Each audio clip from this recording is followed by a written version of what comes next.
ironically, Milio has been a red side ban for the entirety of this meta for the past couple of weeks. So I think it's very surprising. Maybe Thunder Talk saying we're not willing to really first pick this. With Vi up on the table, you have to imagine Beichuan is looking forward to saying, get my hands back on Mets, let's get me some early playmaking and something that if the game does go on, I can guarantee and engage. Wukong does not have that full guarantee that he's going to be going in. Vi, she presses ult and it's a one-way ticket for the most part. Yeah, I mean, she kind of has her set up. She knows what she's doing there, and you can see there TT kind of saying, look, we're happy to ban the Azir instead of the Annie. You take the Vi, we'll take the Annie and the Aphelios, and we're starting to see a very similar draft. It's almost like a combination of the two drafts we've seen in Game 1 and Game 2. This time around, though, Ucal will not be waiting until, you know, later on in the draft to pick up his pick. And Hery could, I was just about to say, Hery could pick himself up the Cassante right now. They could ban away some top lane counters. And I imagine Ultra Prime very happy to start banning away things that will do well into the Cassante, maybe the Malphite and such like that, maybe even the Scion. And then TT's probably going to ban away things like the Viego, possibly even the Nocturne that could go up against the Vi. A lot of options here. When you're looking on the side of TT, you just got to get rid of all of these junglers. There is a couple of support picks that I think they could be looking for. My eyes for SwordArt. Are we going to see the Nautilus again? That would be a great way to answer something like the Ahri Getter 2. Hey, if you're going to Spirit Rush forward, I'm going to hit you with this ultimate. You're going to have to Spirit Rush away, get him out of the fight. And on the other side for TT, I love that we're going to be seeing this Ahri for Ucal. We already talked about how much of a lane presence he can be when you give him stuff like this. And with the Vi, this is similar to those Viego Lissandra comps where you're just trying to get those resets on. And Vi is a perfect way to do that. So you have a deadly mid jungle here, which is perfect for Ucal and Beichuan. Perfect combination. The Gwen, the Gnar taken away. The Viego, I wouldn't be surprised to see, possibly even the Volibear, to be perfectly honest, taken away. We did see that being banned by TT in game number 2 as well. So maybe they want to try and take that one away. But no, they're going to go with the Poppy. So like this one coming out here from the side of TT, recognizing the Poppy was a big issue in that second game. And Poppy would have been exceptional in stopping a lot of what TT have already built up for themselves. I see those 3 champions and I'm picking Poppy. That is a free win in my mind. Unless something big comes out for TT. So glad they're able to grab that, take that away from them. We're getting Ning's Kindred here in game 3. I think that is insane, especially when we're talking about finding those resets for Vi or for Ahri and Jinx. Kindred's gonna do wonders there, but needs to be very careful for Beichuan going for early invades. If they have early priority from mid lane and they go hunting for this Kindred, Ning's going to have to be extra sneaky if he wants to be able to survive some early game aggression. I mean, Ning hasn't played Kindred in a while. The last time we saw Ning's Kindred, he was on IG. It was 2020 Summer Playoffs. That was 3 years ago nearly at this stage. It was a loss. In fact, the last 4 times he's played it has been losses. Previously to that, it was a pretty damn good champion for him. But Ning whipping this one out for the final game of this series to see if he can clutch it back home. And it does mean that you have a double AD carry. And this is something that we always have to bring up when we see 2 AD carries effectively in a team comp, is that your objective taking now becomes exceptionally fast, even early on in the game. So if you're living a couple of seconds there to try and make something work, it definitely feels like you can kind of go for it as everyone's hovering over the Vayne here. Not to be picked, but just to let you know that Uzi is on his way. The dog is coming back to the LPL. And I love this Blitzcrank right now. If you're able to catch out this Jinx and kill her off before anything else, who's there to protect her? She has little to no peel outside of TT already using their utility to try and jump in on the AD carry themselves. And it's going to be pretty one note for the most part. When we're talking, we said in game 1, SwordArt, if we give him engaged champions, he will go and find picks. He will go and roam, find different avenues and different lanes. This is perfect for him, right? If you can get out onto the map pre-level 6 for some of these solo laners, that is a way for them to go for a punish, find some early kills, and set themselves off at a good pace early on. But it all comes down to this last game. The last 2 have been back and forth. We had some slower games. We had definitely a little bit of a resident sleeper in the second one there towards the end. But now here, hopefully we've got some more action. We've got Ucal on Ahri. We've got the Beichuan Vi. And Blitzcrank for the side of SwordArt. I think it can't get much better than this. I think it can. I think both teams pretty happy with what they've got. I will say, TT probably got the more quote-unquote meta of the two drafts, but Anani is still Anani, and Anafelio still has plenty to be dealing with there. We'll see what both these teams can do. Both desperate for this win. For Ultra Prime is to keep their positive start. First 5 series, you told them they'd be 3-2. They would take that deal any day of the week. And for TT, they got to try and get their season started. 1-3, sitting down the bottom end of the table after being in playoffs in spring is not where you expect this team to be, and they have to start making matches matter now. This is the final game of this best of 3. Winner takes all.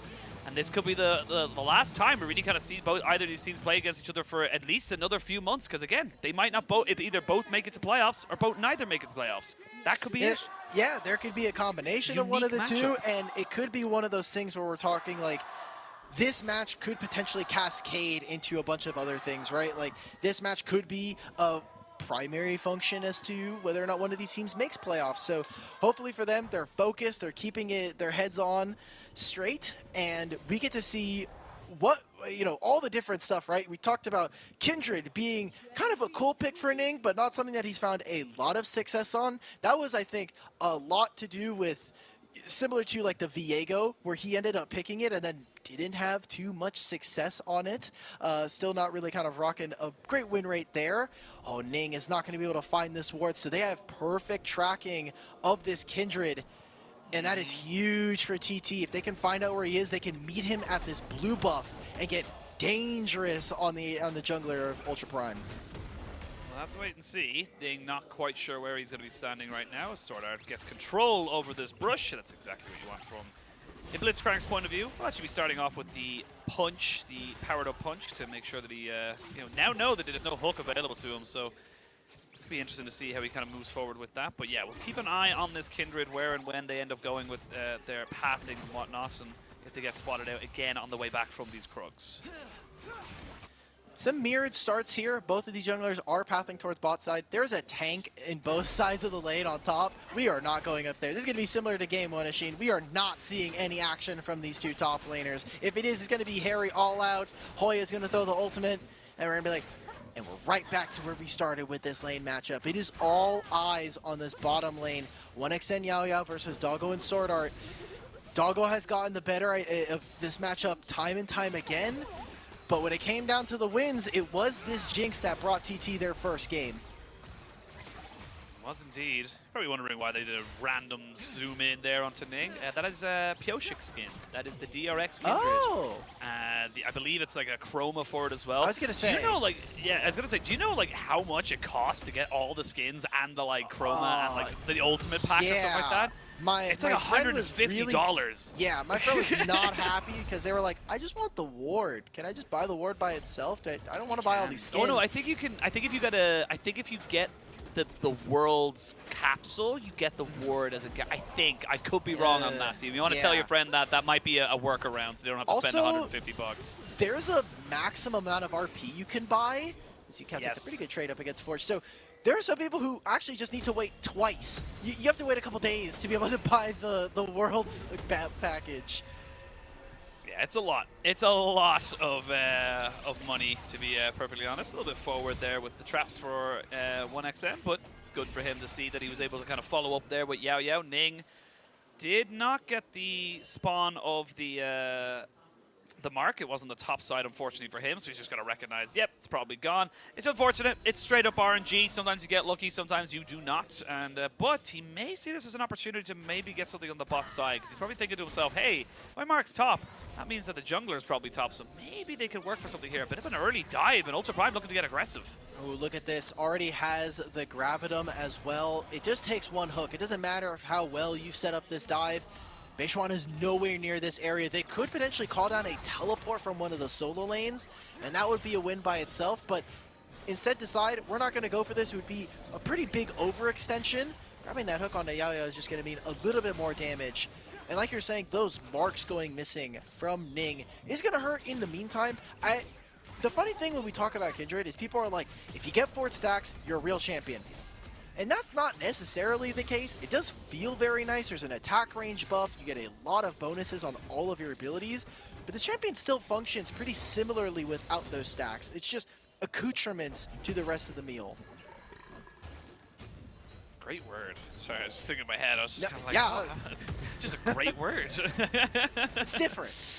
It's a different word, absolutely. We'd like a bit of variety here in the LPL, but again, it's gonna be a pretty slow start to the game. Again, this is just how it goes. You let level 6s, that's when the game-altering setups kind of come in. And it's just too high risk, low reward to really go for anything too exceptional this time around in the meta. It doesn't feel like you're kind of really rewarded that exceptionally for taking a risk as things come in. But Ning is gonna have to start to be a bit more proactive or creative, either one of the two, if he really wants to start picking up some of these marks, because for the moment, it's going to be pretty easy there for Hoya and, TT on Beichuan to kind of just manage where these marks are going to be spawning. Because that's the thing, when all your camps are down and you know that a mark needs to spawn, you can kind of dictate where it's going to spawn by not taking camp, like this bot lane Krugs.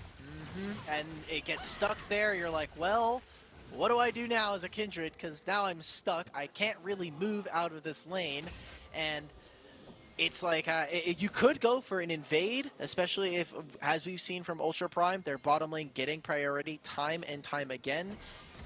Pings are coming out. There's a lot of action, and I love how much vision Thunder Talk have put, not only just entrances to jungle, but in the Dragon Pit. It stops Kindred from getting very aggressive and looking to hop over walls and get a little creative with her pathing. If we're just going to be seeing full clear, Beichuan is eventually going to get that ultimate, and then we're looking at maybe a play in mid lane, maybe a play towards this bottom side, as TT are more than happy with this game going the longer it does.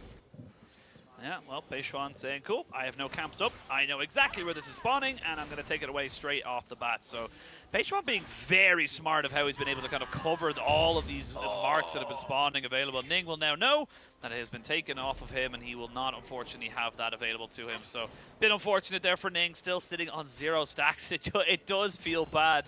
Sometimes a Kindred gets 4 stacks in 10 minutes. Sometimes you get none in 20.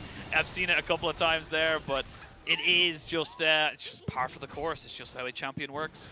Yeah, usually when we see Kindred players, you really want to stick around mid on the first clear, just because you don't know which mark or which side of the river the mark is going to go. And Ucal, by trading pretty aggressively onto Forge early on, did force the issue so he could be able to be the one to move forward first. We haven't really seen SwordArt make too many plays. We've seen some hooks. There's that ultimate. Yeah, they're going to throw it in. A great combination of CC comboing up, and then, yeah, Forge recognizing he was dead, not going to burn the flash, and that is first blood of TT, using that powerful mid-jungle combination. It's a good start for Thunder Talk. We'll see if they can compound that into some further victories across the map. But again, we thought coming into this game, hey, you have Ning, you have this double marksman composition. The rest of the team really has to play around that. Annie is great because she's a facilitator. She's a bit of an enchanter as well. You have SwordArt with these hooks. Now that they're going for a bit of a lane swap, trying to contest for this Rift Herald, I'm still waiting for when we get really that first punch thrown by Ultra Prime.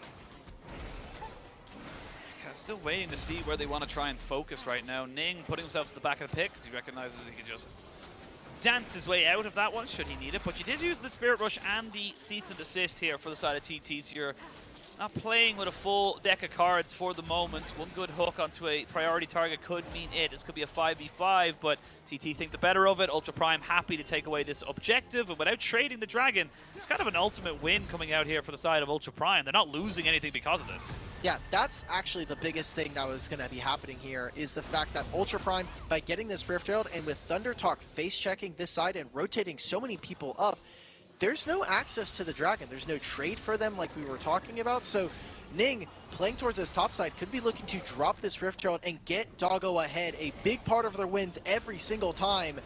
But Yao Yao has a flank. And I'm sad. I mean, again, it's hard to do it. I think the big thing that's kind of coming up from this is that, yes, you have the Kindred for the Lamb's Respite, but there's a big old Gragas Barrel that could knock you out of it. So you have to be very aware of where you're bringing these fights and how you're kind of going for it. I will say, quietly, we've actually been seeing a little bit of an advantage being built up here on the bot side for Doggo. He's got himself a nearly 30 CS lead here. As you can see, 1xN struggling to really keep up in that regard, and it is leading to a significant advantage. It means that he's going to finish his coal first. He's going to be well ahead of that in terms of the power curve, and that could mean with a Dragon on the fit still on the Rift that this could be an opportunity here for Ultra Prime to either get that objective or even find a couple of kills. 1xN has been following Ultra Prime around the map, trying to make sure that he's in the right position, but by doing that, you are missing out on minion waves, while Doggo, not missing a beat really, moves into top side, takes a couple of takes a couple of waves, then moves into bot side. Hoya's got to be careful here. Yeah, he's going to have to flash away because beautiful timing on the all-out from Hery means that he buffers the explosive cast and gets himself a flash out of Hoya as well. So advantage to the Ultra Prime top laner for the moment.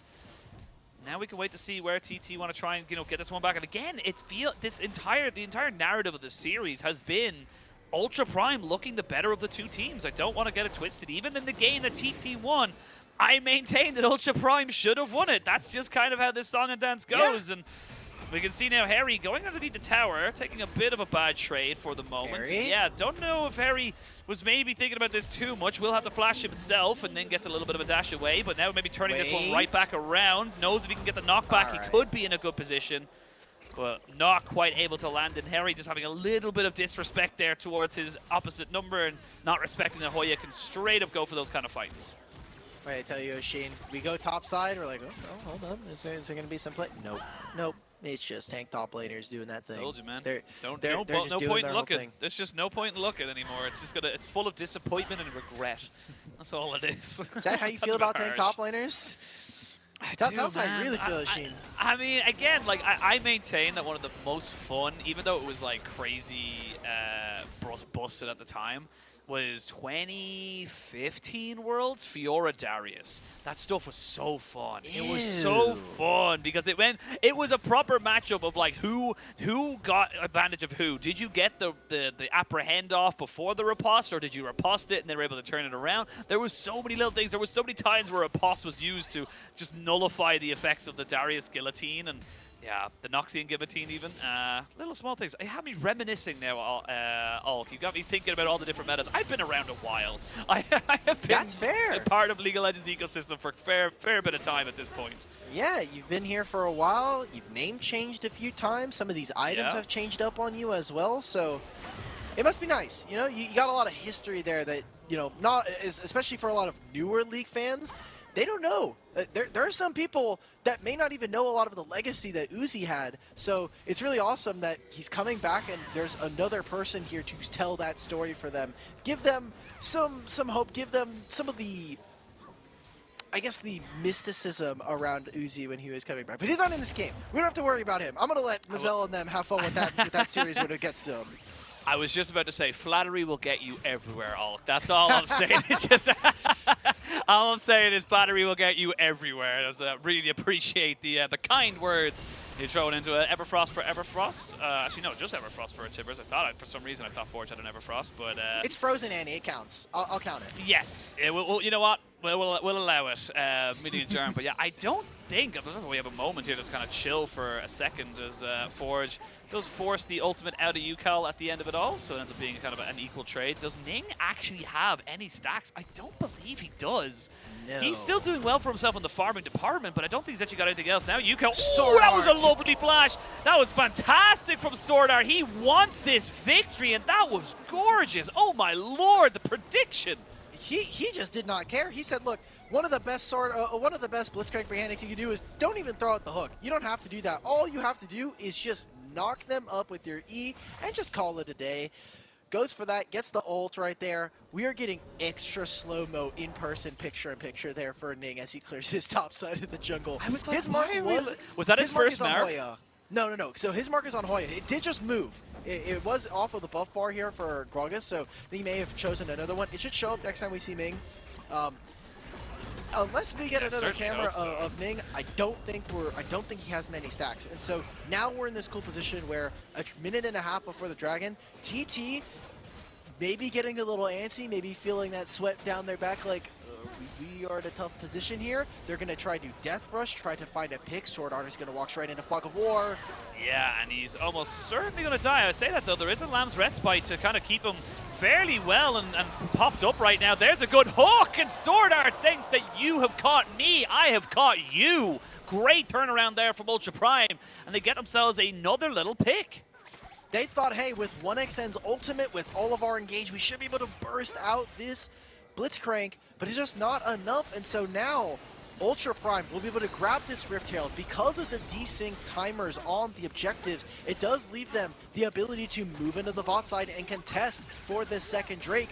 So ThunderTalk, that lack of proactivity that we've been seeing from them all throughout the season is still continuing to hurt them, where now, this time, it was a backfire. They completely messed up that play there because of Ning and his ultimate. Yeah, we did see there Ning had 2 stacks as well, so not ideal in terms of where he is right now, but definitely getting better. SwordArt is moving down here with Fords to maybe catch out Ucal, and almost certainly is going to be able to get the stun down. Drops the Tibbers, not going to get the hook off of this one here, but the Proto Belt means that Ucal's in a little bit of trouble. No flash from SwordArt and no hook. I feel like that was a little bit premature there from SwordArt to try and maybe catch him out. He maybe could have kept that in his back pocket before all the Spirit Brushes have been used. But yeah, this is just great. Look at Ning. You can see him as soon. He's almost gotten the recall off and then immediately recognizes, no, I can help out my support. Oh, and I love the fact that Ning tries to save the ultimate till very last second, tries to get as much out of it as possible, giving that kill over to Doggo, continues that win condition. We saw picks. Oh, they got the flash out of Yuyanjia, which means he's not going to have it for this one here. They're going to try and maybe go for a bit of a flip. Not going to be able to flip it. There's going to be a TP in, but a TP confirmed as well by the side of Hery, who's looking to try and maybe make this fight work. They're not quite done. The health bars are a little bit lower on the side of TT, as Yuyanjia did get caught out, but still a dragon here for Ultra Prime. Mountain Soul potentially for them in 10 minutes time. And Ultra Prime, again, looking more proactive, looking more comfortable in the first 20 minutes of these, and it's all 3 games. It's funny that we're saying proactive and there's 3 kills in this game total. I know. KP is through the roof right now for some of these members, as Ultra Prime, Hery in a bit of a tough position here. Yeah, you got to see if he can maybe get out of it. He is still a Cassante. Will get knocked up a couple of times and charmed down. And Ucal picking himself up a kill. Very nicely done there. Finally gets a couple of stacks into his Doran's ring. Or not his Doran's ring, his, oh my god, what's it called? Dark Seal. Dark Seal, thank you so much. All I could think of was Medjai's, and that was like incorrect in my head. That's fair. Because they committed everyone bot side, does mean that mid lane turret gets exposed, and they end up trading a kill for could be 2 turrets. He's got 3 marks. We can see it now. He got one from the Gromp right there. He got one, I'm assuming, from another one of those kills that we saw earlier that he moved onto another carry of TT. And that is 2 turrets. Like you were saying, Ucal would use that ultimate. All you have to do after getting that kill onto Hery, he backs, teleports in, tries to get a few more turrets for his team, but the gold allocation is feeling really good. You've got it onto both of your marksmen at this point, so Ning is going to start to skyrocket ahead. Doggo's already ahead at this point. As an Ultra Prime fan, this is similar to that game 1, like we've been saying. You're getting comfortable, you have a scaling advantage right now, you're getting more and more of these Drakes, so in terms of stacking, you're feeling confident there, you're winning the resource war. TT, you gotta wake up, man. This is the game. Game 2 was a nightmare. Now is it time to get out of bed and really show up in this series. Yeah, now the real nightmare begins when you wake up and you realize reality is what it is. But I mean, yeah, it's getting a bit dark, a little bit too real sometimes. But no, there's another Hery game. I was gonna say maybe. There's another Cassante. Get it, the voices. Leave me alone. I open up my fridge and there it is. There's Melio waiting for me banned. Yeah, he's everywhere, just absolutely everywhere. But again, this is going to be just kind of more things. We will see a 4th mark being picked up by Ning. You can see another thing, but Hoya. Did they go for him straight away? That's the question. I don't think they do want to try and fully commit onto him personally. Now Forge, though, getting caught out a little bit. They are going to commit 3 ultimates on top of Forge, who's not going to get caught out by the quickness and survives. So Ucal up in top side means he'll get a tier 1, but now that you've used these ultimates in the mid lane, you can't really defend this or kind of push for this tower that you could have, kind of traded 2 for 1. And again, it's these small decisions that are coming out from the side of TT that just make me question so much of what they're going for, because again, it just doesn't really make sense. You could have gotten 2 turrets for 1 there, and no one would have cared. It feels like desperation. It feels like instead of going for those turrets, they want to get that short-term goal, take someone off of the map to relieve some pressure off of them. With all of these guys just sitting here, with Forge being able to survive there, pretty big win. Now, was ultimates there, so they will come up a lot faster than the summoner spell. It also means that in a later fight, specifically this dragon coming up in a minute and a half, Forge will not be able to flash Tibbers, flash stun, the 80 carry on the side of ThunderTalk. True. Very, very true. We are going to see people looking for the new blue buffs. You get a blue buff, and you get a red buff. Everyone gets a blue and a red. So nicely there for Beichuan to be able to pick it up and continue it on. It's like what we were talking about there earlier. Nice charm onto SwordArt. He takes about a third of his HP out. He is going towards that Everfrost build, so he is a bit behind in terms of that because it is still very expensive, and we'll need one or two more kills before he can solidify that in his lead. But 50 seconds till Dragon spawns. That could be the key turning point here, and it's a Mountain Dragon, such huge value onto something like a Cassante if you can get those stacking up for yourself. Right now, ThunderTalk, they are still staring at some item disadvantages, specifically in the jungle and 80 carry department. Those marksmen are just cashing in on that Rift Herald play that we saw earlier. And so Dragon here, I think ThunderTalk kind of in a catch-22. If you don't want to contest for this Dragon, well, you're going to have to contest for the next one. And if you do, there's a very high likelihood that you are looking at another teamfight loss. Hoya, though, in a huge flank position as Hery getting into the river, getting onto this on-ramp is establishing priority for Ultra Prime. Here's the thing. This is an incredible position for Hoya, but if the teamfight moves away from this top side of the river, definitely can build it up here. We did see the Spirit Rush was used by Ucal to maybe make something happen. Hoya is completely unseen. Finally gets himself the ultimate off. They're getting immediate Zhonya's though to try and keep a SwordArt alive, who is in the Lamb's Respite. Forge trying to trade this one back. Will get taken out, and the Jinx goes excited. Ucal going golden to stop Ning from picking him up. We will see a cleanse used, but can he take out 1xN? That is the question. He will. Hery finally finds himself a kill, and that's going to be a huge shift in the way this fight can go because Doggo is alive. He will be able to push forward on the Beichuan using the Gale Force. Beichuan had the flash to keep him safe. You still have Ning available, which means they go straight back onto this objective. And in the same position to game one where 1xN flashes forward to try and find kills, this time Hery punishes it and gets the all-out as Hoya. Yeah, you're in no man's land. He does have a lot of damage, but he's not able to pick anybody off at the end of it all. That's going to be another kill for Ultra Prime. Ucal TP'd to the bottom, and this has been, honestly, such an off performance from Ucal. He's just not been able to be in the right position at the right times, and he's just not making the right calls. And that's kind of been the nature of ThunderTalk, right? Where they've had on and off performances. Their series are a mixed bag of results, ultimately ending up in 1 and 3. If you take a look at this replay, it starts off with an okay start to the fight. Rakan gets a free engage into the backline. This Kindred ult, we have to get away from this as Forge is caught. Yep, Forge is caught and Forge is dead. Didn't have flash, but there is a fantastic little pick back. One hook is all it takes. Falling in love with Ultra Prime, and they are just doing so well to kind of anything that could go right for the side of TT. Ultra Prime are saying, no, it can't be 100%. There has to be a trade-off. We're going to be making sure that we're getting our one-for-ones here. And with Beichuan going down, I would not be surprised if Ultra Prime move in towards this move into this Baron here. The red buff, he's waiting. You got to get real and close and up and intimate with that wall to try and grab that from there. They're going to start this up. We talked about from the draft, when you have this double marksman comp, it is very easy for you to start taking down these objectives. It is burning down. Teleport coming in from Forge.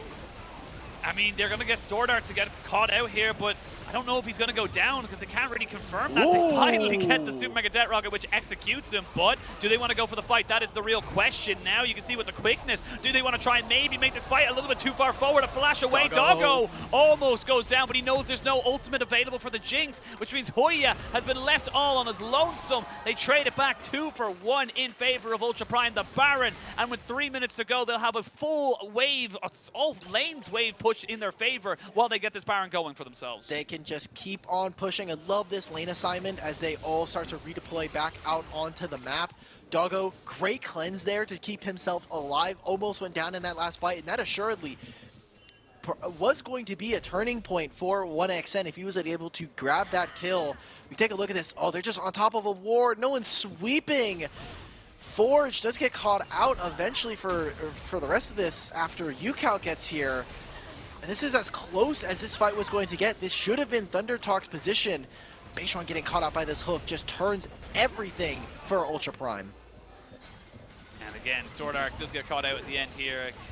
Plenty of damage available. Honestly, he could have gotten away had he had vision on where the... actually, he did have vision of the ultimate, but of the brush, too slow to kind of go for it. But you'll see back to live. Everyone's getting posturing. I love how they do this in the LPL. They want to try and show you the replay just in case they'll bring in a picture-in-picture because the action never, ever stops. And yeah, with this Baron, going to get a lot more priority, like we talked about. You're going to be able to push in this top wave. 6,000 gold nearly is the lead here for Ultra Prime. They're going to have a Dragon Soul available to them in 2 minutes' time. And TT, you got to go for a Hail Mary. You got to go for something because, again, you're just not doing anything right now, and it's hurting you so much. Not much of an option right now. There's a dragon spawning in a minute and a half. Okay, so there you go. He knows. He knows. That's why the emotes are coming out. Blitzcrank ult is not the longest cooldown. You know, Nor I'll is give the him most one. impactful of setups. It's more of a follow-up after your hook. You know? Yes, exactly. So as they do this, they're just pushing on 2 lanes. Hery simply using the Baron buff to get these minions buffed up, get this turret low as possible, and start to make their way down for this Mountain Soul, where Thundertalk, now is the time to do something. You got to get something out of them. Now with everybody recalling, don't quite know where they are. And we haven't seen them really threaten Doggo. That last fight for Yuyanjia where he ended up getting picked. I love that we're getting the picture-in-picture of this.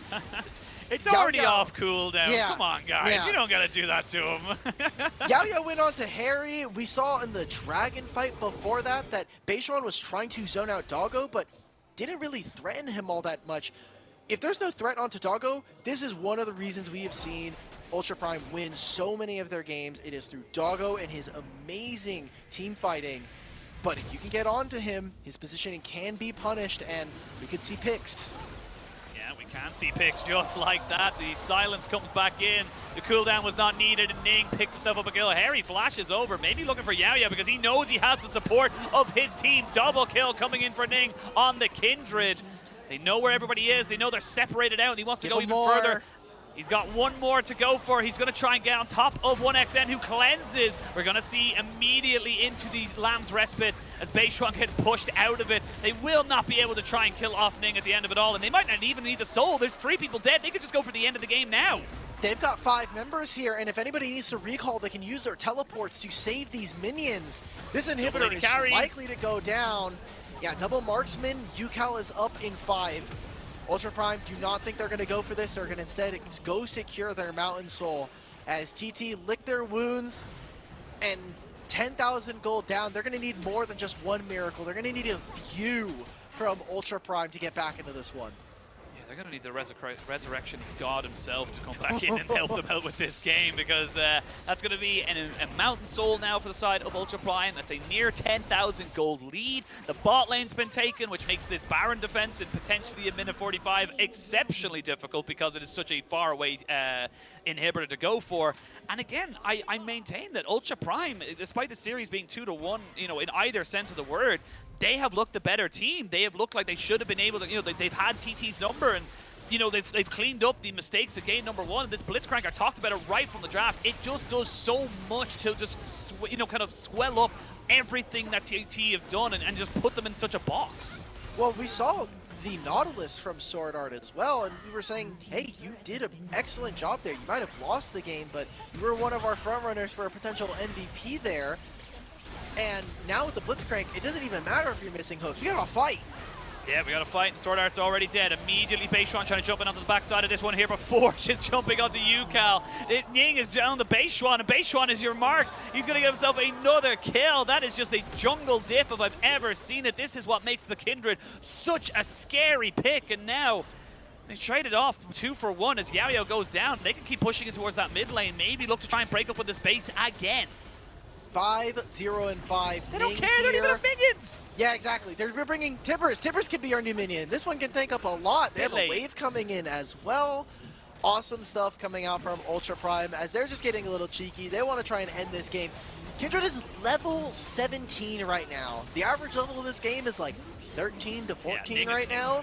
And when Beichuan respawns, you can see I'm pretty sure he's still level 12 here. I mean, possibly, maybe even level 13. Still. Just about. You weren't far off, to be honest with you. So, I mean, Ning is having such an exceptional game. 5-0 and 5, 9 stacks on the Kindred, and it's just such a snowbally champion. So we have to see now, Baron going to be taken, pretty much secured, no real question whatsoever. Yes, you'll have the ultimate come out for the Jinx, but it's just too hard to kind of go for it. And that's what I'm talking about. The double marksman makes taking these objectives so damn quick that by the time you even realize the Baron is being taken, it's already gone. So coming back into this one now, Ultra Prime have all the tools available to them. However, they have been known within this series to throw it away. So if TT can get one good hook, one good charm, maybe onto Ning, this game gets a hell of a lot different. I don't want to see Ultra Prime flip this in Elder in 3 minutes 30. I want to see them end the game with this Baron in 2 minutes. Well, unfortunately, Sheen, we are stuck in the casting booth. We have no decision-making power here. No, cast or curse, we have all the power. Ah, true. Very true here. All it takes is one pick, like you were saying, on either side. If Ultra Prime can find a kill, this should just lead them to, for sure, end the game in the next few minutes. For Thunder Talk, if they're able to grab something that will alleviate the pressure on this map, observers are showcasing that ward right there, potentially for a flank teleport. I mean, they're all inning on the Hery, and Hery is not taking damage underneath that tower. Eventually will end up having to go back. Hoya loses himself his flash. This is the problem. You've got super minions in bot, super minions in mid. You're now going to have super minions in top. It feels like Ultra Prime are just ticking all the boxes, dotting their I's and crossing their T's as they look to pick up their third series win in the LPL Summer Split. And I don't know who's going to be able to stop them. All these waves crashing at the same time. This mid wave is coming in, this bottom wave is coming in. Thunder Talk, it is now or never. You have to do something here. They're gonna go for it, but the Gragas is already dead. Yao now to follow as well. The Jinx is gone, and that's really your late game carry. Doggo waiting for Ucal to come back up so we can maybe kill him off. Just like that, it's a full ace for none. Ultra Prime take the series 2-1, and they equal their spring record of 3 wins, and we're not even all the way to week 3. Oh man, well, it's a good look for Ultra Prime, especially for Ning, who was on a pretty big hiatus going, you know, taking some time off, just doing a little bit more streaming, but now coming back into competitive, playing a lot more here with Ultra Prime. Really exciting stuff to see as we get further into this year. He's shaping up to this entire Ultra Prime team. Seems like they're starting to scale as the year goes on, but again, they are going up against Thunder Talk, someone who is close to them in the standings, and they still have to go through the rest of this week as well as the rest of the schedule here for LPL.